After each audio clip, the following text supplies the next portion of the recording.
time is precious. Life is not just the passing of time. Life is not just the passing of time. Life is a collection of experiences, their frequency and their intensity. Life is not just watching the clock tick away. Life is a collection of experiences, their intensity, their frequency. When my friend Mark died at age 44, someone says, that's young to die. But what if he lived 4 lifetimes in one? It might not be too young. Whatever the span of your life turns out to be, here's what you want to fill it up with: experiences and the intensity of those experiences. But now let's talk about the management of time. Now, jot this down. Approaches to the management of time. Here's the first one. Ignore the subject.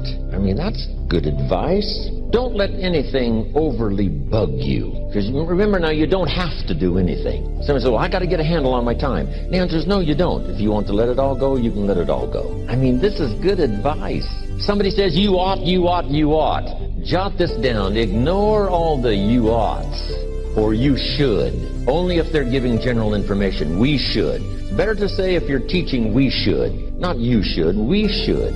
Then you let me listen in without it being too confrontational. If everyone did this, see, that'd be great.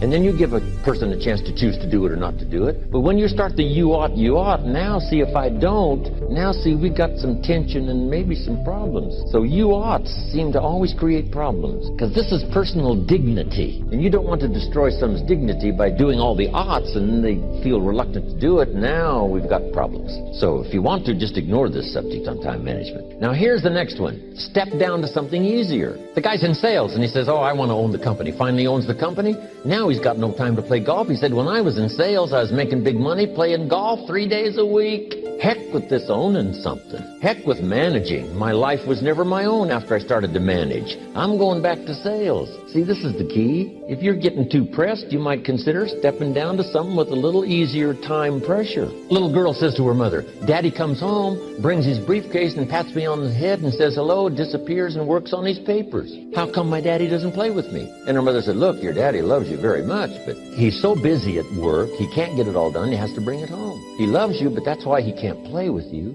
And the little girl said, why don't they just put him in a slower group? So, jot this down now. If you don't have time for your kids, you might consider joining a slower group. Remember when I said some things I went for cost me too much? So reconsider. Next key to time management, and that's work longer and harder. But see, there's a limit to that. I almost lost my health the first year. I went so crazy about personal development and achievement. I just went bonkers. You know, I told you I was skinny. By the end of that first year, I was a walking shadow. And then it suddenly occurred to me, what if I got rich and too ill to spend it? I mean, that was a shocker. So I started developing a little more reasonable, because I said if 12 hours won't do it, I'll work 14. If that won't do it, I'll work 18. I mean, how many hours it takes. And sure enough, it cost me too much. So see, working longer and harder for some might be appropriate. You know, if you're just sitting around not doing that much, this might be good, work longer and harder. But you can only work so hard. Here's the key, not to work harder, but smarter. When you've worked as hard as you can, doing the best you can in terms of physical output in the time, reasonable time. Now here's the ultimate in the management of time, and that is you simply become more skillful. When I first got into sales, you know, I was around people that could get, 9 out of 10, 8 out of 10. And when I first started, I could only get 1 out of 10. But here's what I did. I worked around the clock, so that I would make up in numbers what I lacked in skill. That's good in sales. You got to jot that down. When you're new, you make up in numbers what you lack in skill. Now, when you become more skillful, the numbers can go down because now your persuasive ability and all of that is now so high that you don't need to put as many numbers out.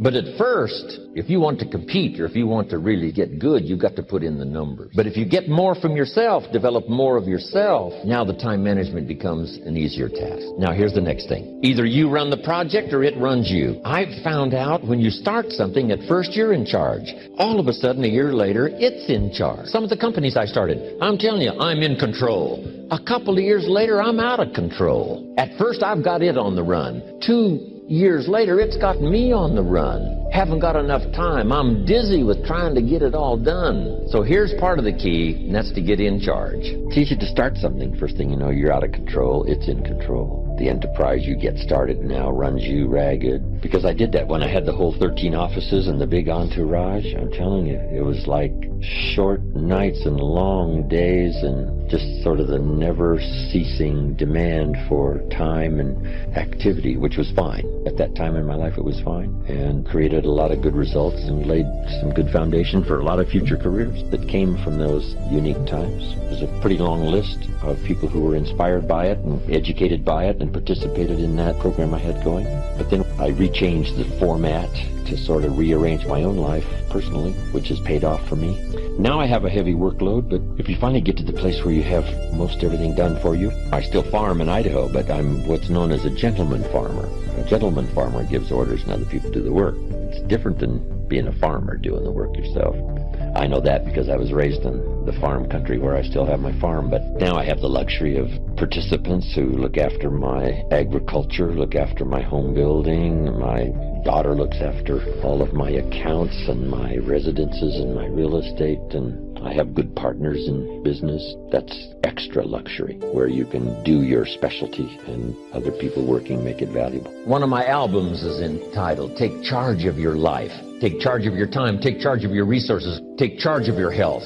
You're the one that's responsible for it. It's not a requirement of society that you not have a heart attack and take care of your family. That's not a requirement of society, but you must make it a requirement of yourself. Society doesn't require that you build a financial wall around your family nothing can get through. That's not a requirement of society. It's a requirement you impose on yourself to build a financial wall around your family nothing can get through. So impose on yourself this self-development of being in charge, taking charge of your life and your health and your future and your responsibilities and all the rest. Next, reasonable time is enough time to achieve all of your goals. Just jot that down. Reasonable time is enough time. I had to learn that. Reasonable time is enough time. Here's why. It's not the hours you put in, it's what you put in the hours. If you start depositing greater ideas into the hours you've got later than now, I'm telling you later, you can't believe the productivity that will flow. The ideas you can't think of now, a year from now, they'll start to flow. And when you deposit those ideas in the hours you've got, productivity multiplies by 2, 3, 5, 10. Next, time management essential, a written set of goals. And then do priorities on your goals. What's important this week? What's important this month? Here's the next one. Often review.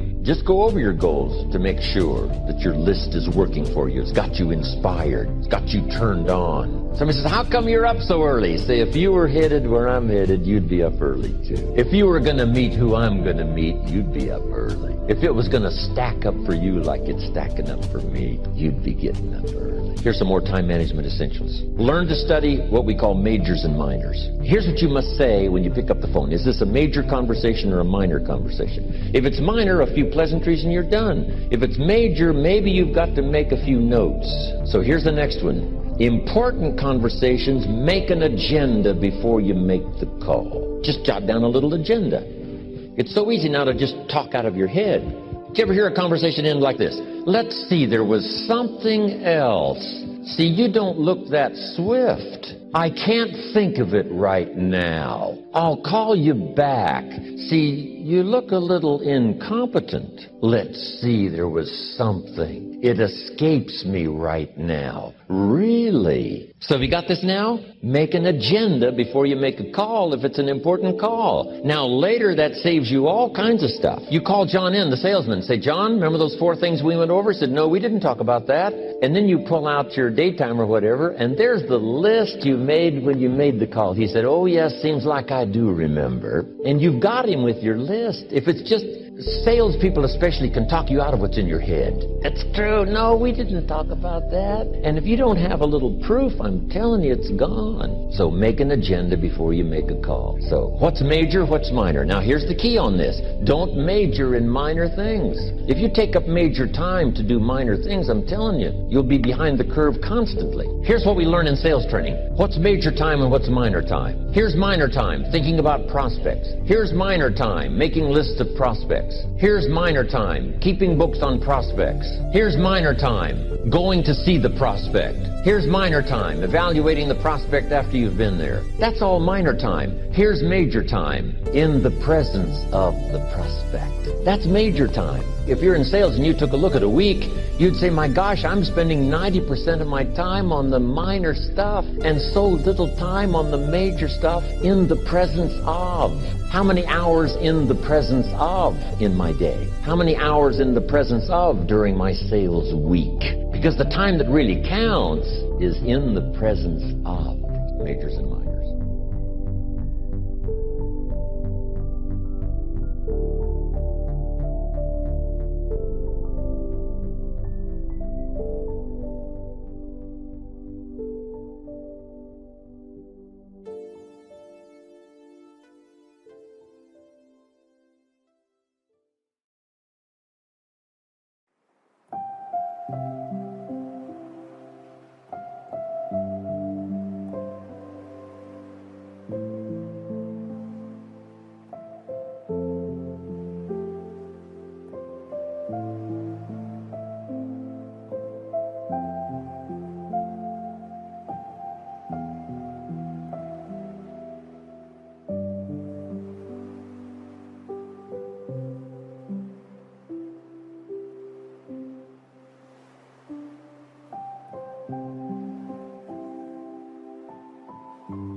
He said, wow, no one has ever bought me a milkshake. I said, that's probably true. Have a nice day. Then I buzzed up the window and we drove away. When I looked in the rearview mirror, there he was, holding that milkshake, a big surprised smile on his face. Now, what did that cost me? Only $2. Hey, I've enjoyed and shared the memory of that experience 100 times for just $2. Remember, it's not the amount that counts, it's the style. That same day, I guess I was feeling extra creative. When my lady and I got to Carmel, I drove straight to the flower shop. We walked inside and I said to the florist, I need a long stem red rose for my lady to carry while we go shopping around Carmel. She was some impressed. The florist said, well, we sell them by the dozen. I said, I don't need a dozen. I just need one. He said, that'll cost you a couple of dollars for just one. I said, wonderful. There's nothing worse than a cheap rose. I selected the rose, handed it to my lady, and said, here, carry this while we stroll around town. She was impressed. And the cost? $2. Just $2. A couple of hours later, we were having some refreshments, and my lady looked across the table and said, Jim, I just thought of something. I said, what's that? She said, I think I'm the only lady in Carmel today carrying a rose. I said, that's probably true. For $2. Can you imagine? $2. Remember, it's not the amount. Hey, just 2 ideas and a total cost of $4 for unique experiences and sweet memory. Just 2 modest examples of how easy it is to put style in your life. Make sure you don't miss out.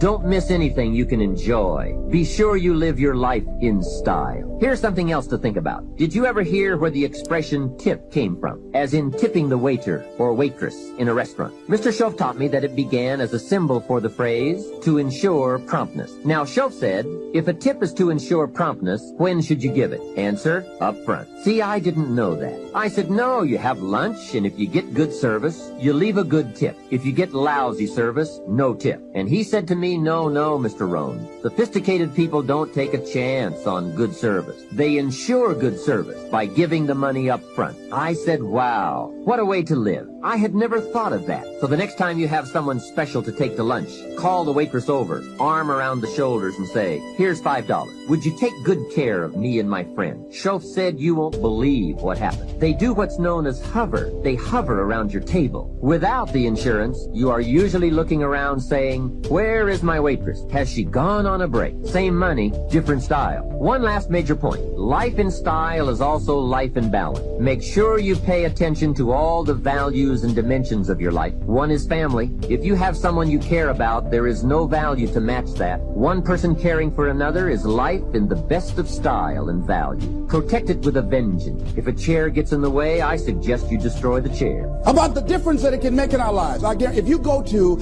any rundown neighborhood and interview the people there, evaluate their lifestyles and what they're doing and what they're contributing to life, and then go in a wealthy neighborhood and talk to those people and evaluate them and check out what they're doing with their energy and their time and what they're contributing to life. Here's what you're going to discover what Earl Nightingale said. He said, our success in life is directly related to the quantity and the quality of the service that we give. I guarantee you that you will find that people who have more, people that are living the abundant life, are the contributors to life, ladies and gentlemen. They are the people that are giving more, and the people who are operating out of scarcity and poverty consciousness, these are the people that are down and out. These are the people that are complaining. These are the people that are blaming the world and everybody for where they are. But if they took that same energy and begin to invest and give something back to life. I was in New Jersey, and I had to give a political presentation to a group there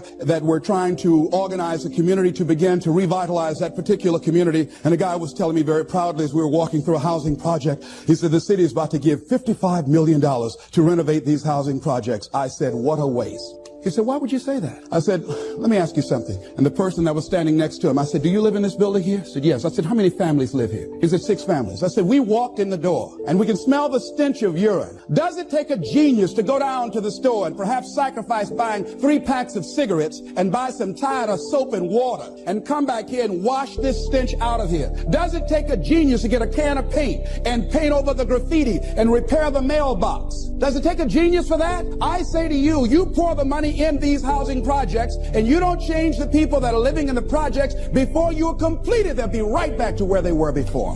If it is to stand, and I'm not saying that there aren't situations where people need some help and assistance, but people must be allowed to contribute. I say they should pay for the paint. I say they should pay for the mailboxes to be repaired and the windows to be broken. And I guarantee you, if the children go outside throwing a ball, they say, don't you hit that window, you fool. You know how much I paid for that window?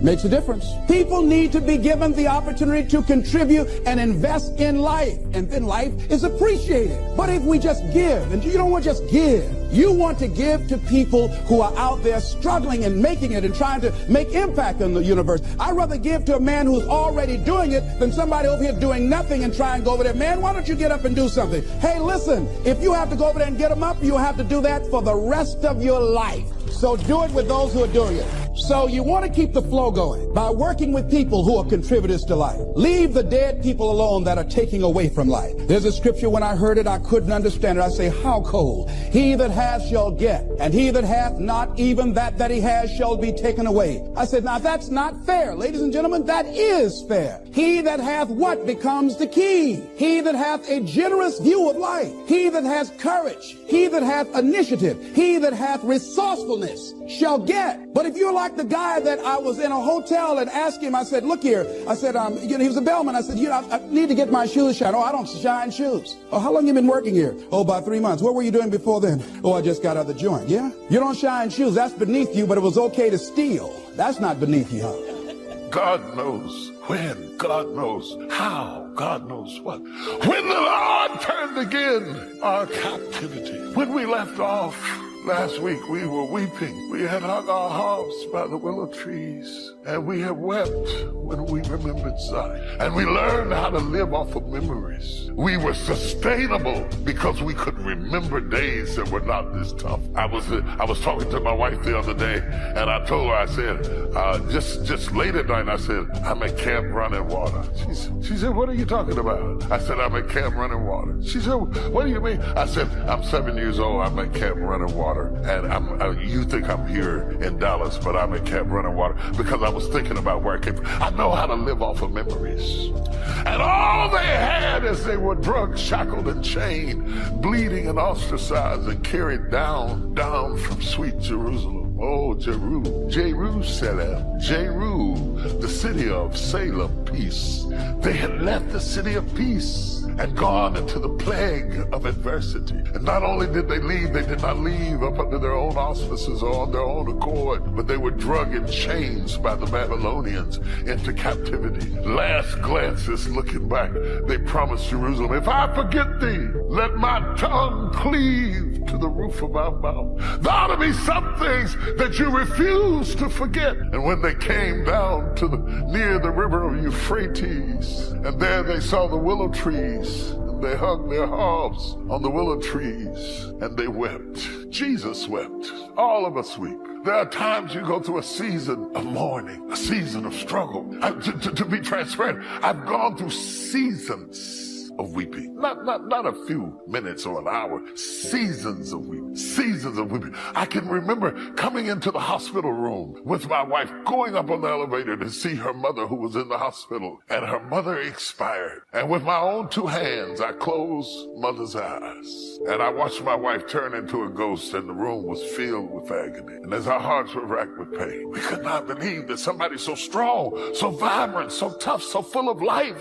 so powerful. My mother-in-law was the kind of woman, you either liked her or you didn't, and she didn't care which one you chose. How could she be gone? It was the first time that death had circled in recent years so close and touched somebody that was a part of our lives. And my wife was devastated. And you know, if you know anything about losing anybody close to you, that's not the kind of thing you shake off in a week or a month. You don't shake that off in 3 months. That devastation continued and continued and continued, and I had to preach with it, and we had to go to church with it, and we had cameras in our face with it. And just when it was starting to ease up a little bit, my mother took sick and got worse and worse and worse, and died with us holding on to her. Gasped her last breath. She was gone. And I wondered, how in the world could I be anointed and used of you and seeing people heal in my services and you not heal my mother? I remember preaching in this very church, going to the hospital wet and laying my body on top of hers and praying for her. And she still died.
See, dirt is necessary for growth and development.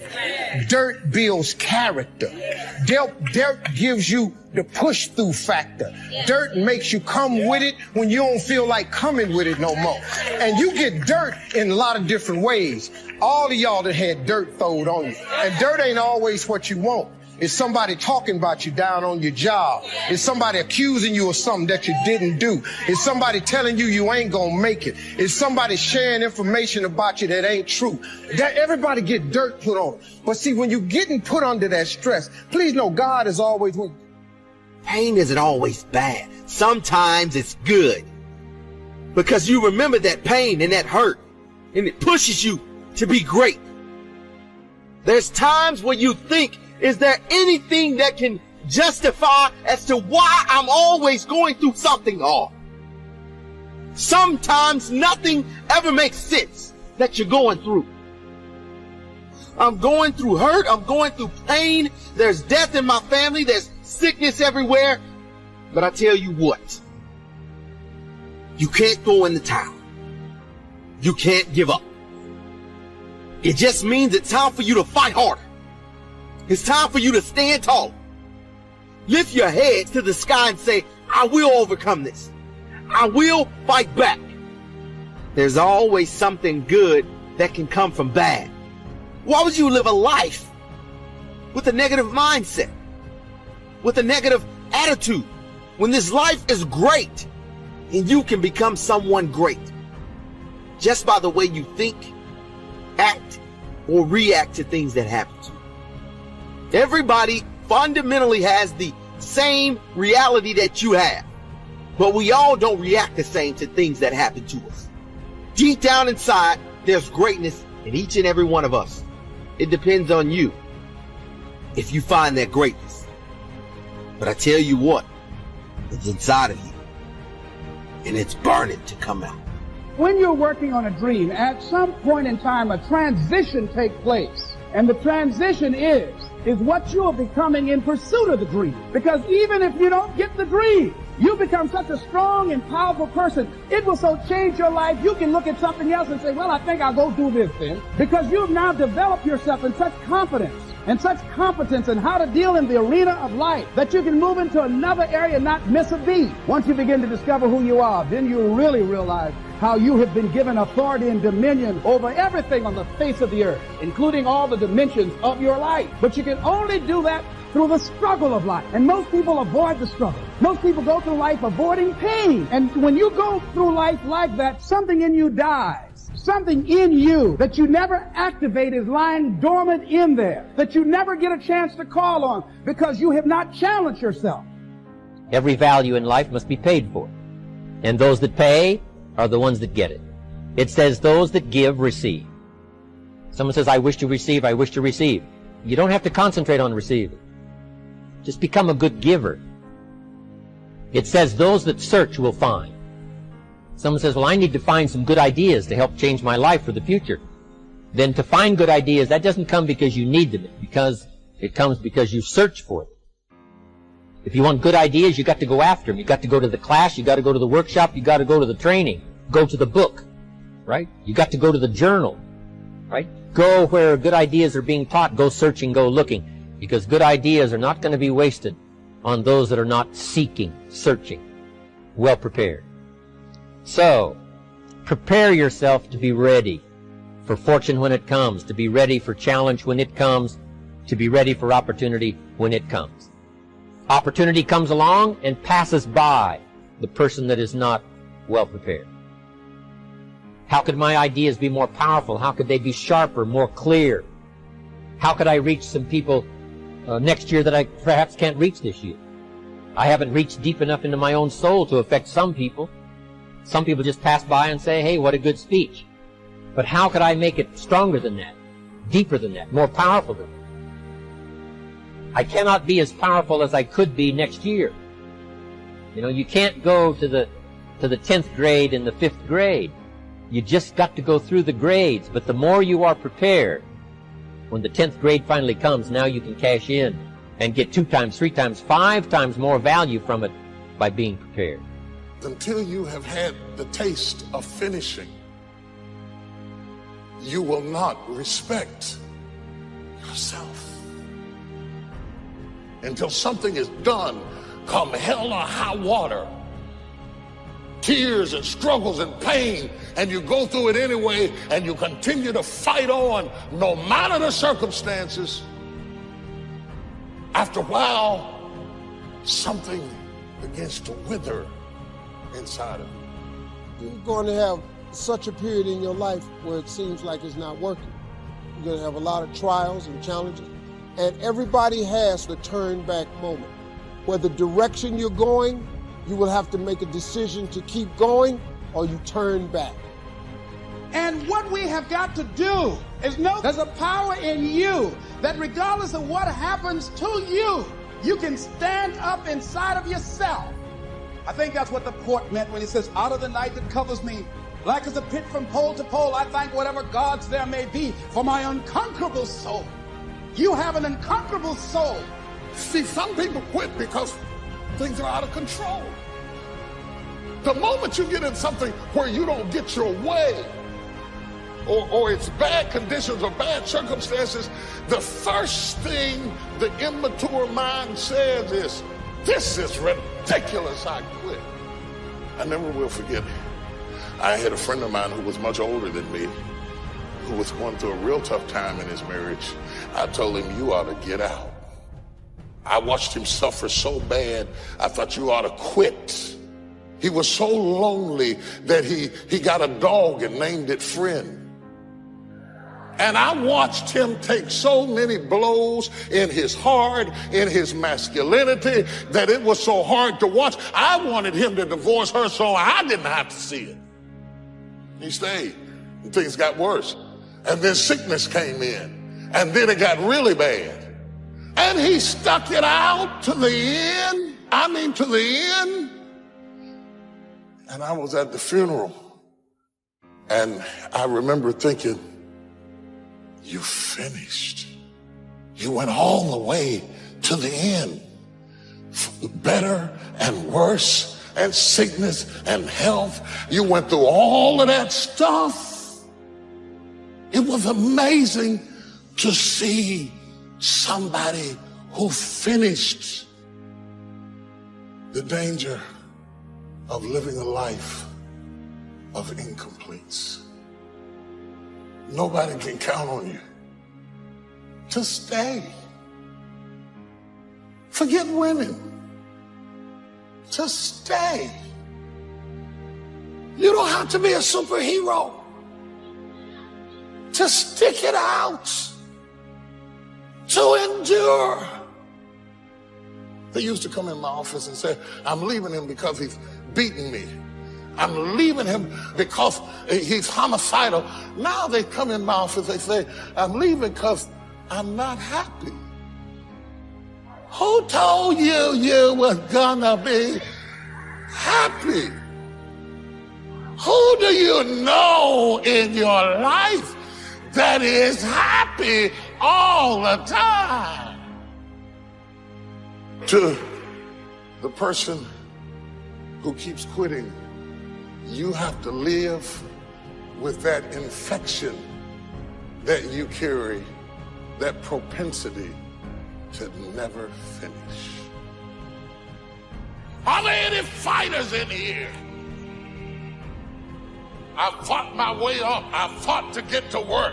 I fought to stand. I fought to carry on. I fought to love. I fought to get out the bed. I fought with my fears, my anxieties, my insecurities. I fought with haters, backbiters, and betrayers. And many times I laid in the bed, I couldn't go to sleep because I was fighting with myself. I fought a good fight. You might not have seen it. You saw the glamour. But let me show you what you didn't see. I fought to do that. I lost a lot of stuff. I lost a lot of friends. I lost a lot of courage. I lost a lot of money. Down on my knees, I was still believing. Lonely, I was believing. Betrayed, I was. Touch 3 people and tell them, keep the faith, keep the faith. If you lose a job, keep the faith. If you bury your child, keep the faith. If you have to move in with your mama, keep the faith. If you have to catch the bus, keep the faith. If you get sick, keep the faith. If you got heart trouble, keep the faith. You might not get a new heart, but you got to keep your faith. Just keep walking, keep praising, keep thanking. That's when the miracle is going to take place. You can't go by what you see, go by what God promised you. My business is still slow. Keep on walking. These people at work are still not treating me right. Keep on walking. God sees your obedience. He hears you praising when you could be complaining. He sees you stretching when you could be shrinking back. As you keep walking, you're going to see God show out in your life. When you prove to God that you're going to do the right thing even when it's hard, then you're going to see God do awesome things in your life. Don't talk yourself out of what you know God is telling you to do. Sometimes it seems ordinary. You're asking God to promote you. He's saying, get to work on time. You're asking God for healing. He's saying, eat healthier, exercise, get more sleep. It doesn't have to make sense. That's what faith is all about. Faith makes room for provision. You can't wait till it happens. You have to make room for it when you don't see any sign of it. You have to talk like it's on the way. Think like it's on the way. Are you missing your miracle because you're reasoning everything out? You're looking at it all in the natural? God is supernatural. After Moses died, God raised up Joshua to lead the Israelites.